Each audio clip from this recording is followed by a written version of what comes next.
that would be a communications means. And then I guess would consumers go there to get their information? I mean, you know, when they would type in, do a search, peanut butter or something. I mean, is that, I mean, I'm thinking that's what we would do, but is that what we would do? Right. The thing to keep in mind is that there are so many different types of social media forms. I know that we have the definition of social media up there, but you could think of a video sharing site like a YouTube. You could think of a social networking site like Facebook, a microblogging site like Twitter, and they all have different benefits that can play into your situation. So for the peanut butter recall, for example, I mean, the Department of Health and Human Services was tweeting about it to get the message out quickly to consumers. Okay. So maybe you weren't going to Twitter for that information, but a friend of yours was, and you could then get that information from your friend. I mean, that's how, but to intersect the conversation quickly, Twitter's a great option.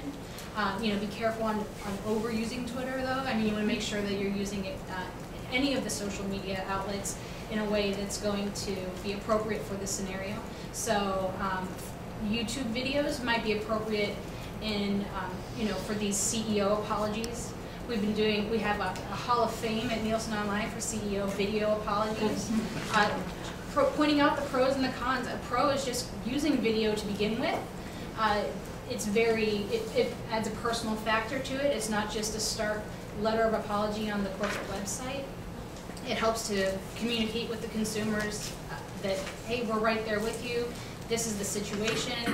Here's what we've done to, you know, remedy that, and you know, be sincere about it. But you have to, you know, consumers are going to sniff out if you're not authentic and if you're not sincere. So, with any of the outreach that you do, you know, be very sensitive to that.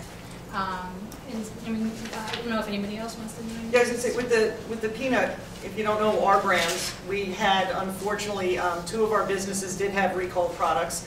Breyer's ice cream product, I guess, yeah, it's all public, so I can always talk about this. And Slim Fast products, but one of our other big brands is Skippy.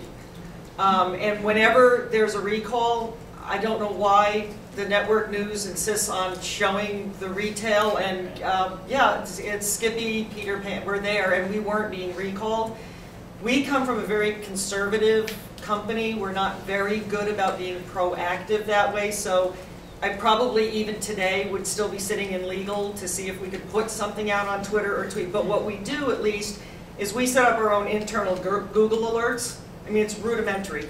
Trust me when I tell you we are not way out there.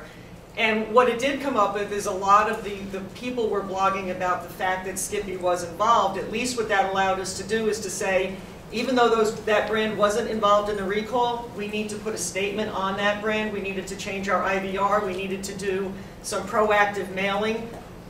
We, Unilever, still would not go out and actively use it yet because I still think we're a little scared to death of it.